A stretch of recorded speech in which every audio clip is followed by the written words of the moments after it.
back to our other classes. I'm Harneet and I was teaching you about the economic liberalization and globalization policies. तो हमने first video lecture में liberalisation के बारे में देखा. Second में we read about privatization and globalization. In this third video lecture we are going to read about World Trade Organization that is WTO. World Trade Organization क्या है? नाम से पता चल रहा है it is something related to trade. अब trade क्या होता है? ट्रेड यानी बिजनेस. ट्रेड का बेसिक डेफिनेशन होता है बिजनेस. तो वर्ल्ड ट्रेड ऑर्गेनाइजेशन मतलब एक ऐसा ऑर्गेनाइजेशन जो पूरी दुनिया भर के ट्रेड को रेगुलेट करता है, कंट्रोल रखता है एंड उसको प्रॉपर फ्रेमवर्क में बना के रखता है. ठीक है, तो ये 1 जनवरी 1995 को बना था आफ्टर गैट. आफ्टर गैट मतलब इसके जो पूर्वज थे वो गैट थे, general agreements on trade and tariffs. ये 1948 में बना था. 1948 में गैट बना था एंड हमारी इंडिया गैट की भी मेंबर थी. तो फिर गैट पूरा गैट में थोड़े बहुत लूप होल्स थे, ड्रॉबैक्स थे, तो उसको ओवरकम करने के लिए 1995 को WTO का एस्टेब्लिशमेंट किया गया यूनाइटेड नेशंस के द्वारा. जितने भी मेंबर्स जो गैट के मेंबर्स थे वो ऑटोमेटिकली WTO के मेंबर्स हो गए. इंडिया भी उसका मेंबर है. There are total 164 members country in WTO right now. ठीक है, एंड इसका HQ मीन्स हेडक्वार्टर जेनेवा में है, स्विट्जरलैंड में है. एंड ये क्यों बनाया गया था? इसका मेन मोटिव था कि पूरी दुनिया भर के ट्रेड को रेगुलेट करना, एक प्रॉपर फ्रेमवर्क में रखना ताकि कहीं पर भी कोई ट्रेड बैरियर ना रहे. मतलब कि कोई भी कंट्री ट्रेड करने से पीछे ना हटे या उसको किसी चीज का डिप्राइव ना हो, मतलब उसको हर एक चीज अवेलेबल हो सके.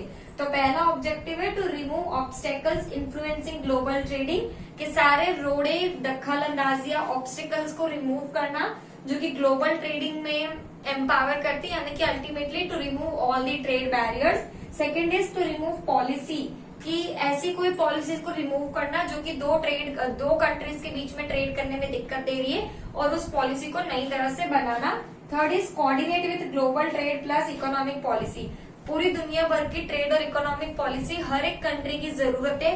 हर एक कंट्री की इकोनॉमिक सिस्टम को ध्यान में रखते हुए ऑर्गेनाइजेशन एक पॉलिसी फ्रेम करता है जिसको सारे मेंबर कंट्रीज साइन करते हैं, तभी वो एग्जिस्टेंस में होती है. ठीक है, These were objectives and trade disputes. Main objective is trade dispute.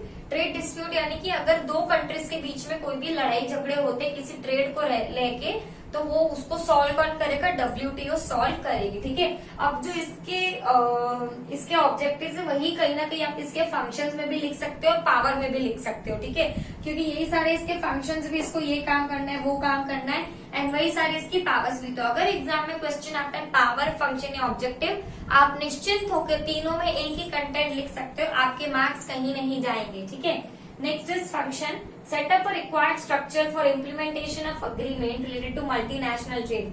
Multinational trade का मतलब होता है पूरे ग्लोब में ट्रेड करना irrespective of the international boundaries. ठीक है, तो उसके कारण क्या होता है, हमें पॉलिसी क्रिएट करनी पड़ती है, एक स्ट्रक्चर क्रिएट करना होता है. क्योंकि अगर इतनी 164 कंट्रीज में अगर आपको ट्रेड करना है विदाउट किसी बैरियर, विदाउट किसी दिक्कत का, तो वो इजी नहीं होता है. हो सकता है कि एक कंट्री अपने रूल्स मार रही है कि नहीं हम तो ये करेंगे, हम तो वो करेंगे, एंड दूसरी कंट्री उसको नहीं सुन रही है, दूसरी कंट्री वो नहीं चाहती है.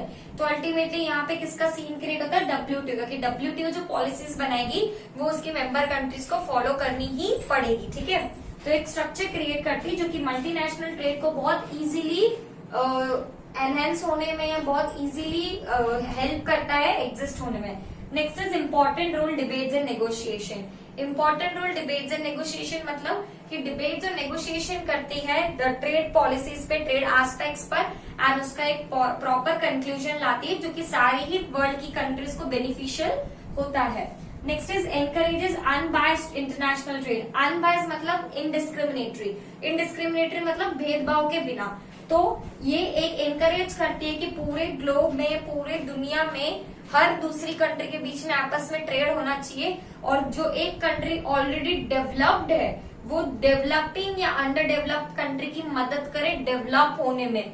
तो ये वो चीज को एनकरेज करती है. नेक्स्ट इज सजेस्ट अमेंडमेंट्स, कि अगर एक कंट्री है उसकी कुछ ट्रेड पॉलिसीज कुछ अलग कहती है जो कि सही नहीं है, तो वो उनको सजेशन देती है और उनकी मदद करती है अमेंडमेंट क्रिएट करने में।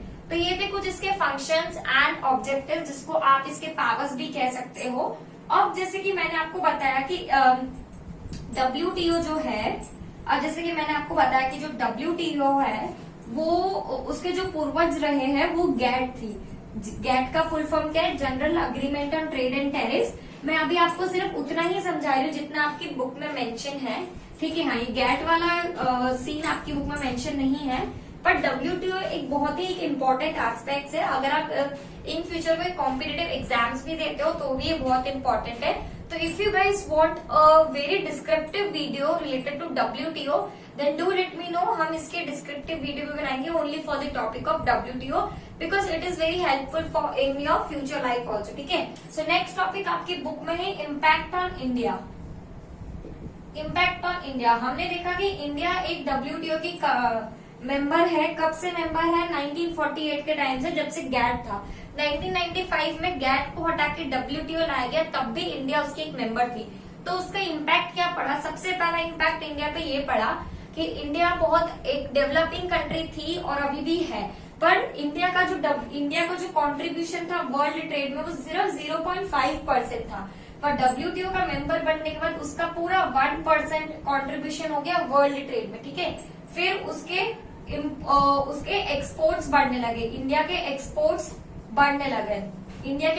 बढ़ने लगे हर एक चीज में। इंडिया से जो रेडीमेड गारमेंट्स हैं, इंडिया की जो स्पाइसेस है वो बहुत इजीली बाहर हम एक्सपोर्ट करने लगे। हाँ, इंडिया में इंपोर्ट भी बढ़े हैं, जो कि इंडिया के लिए गुड साइन नहीं है।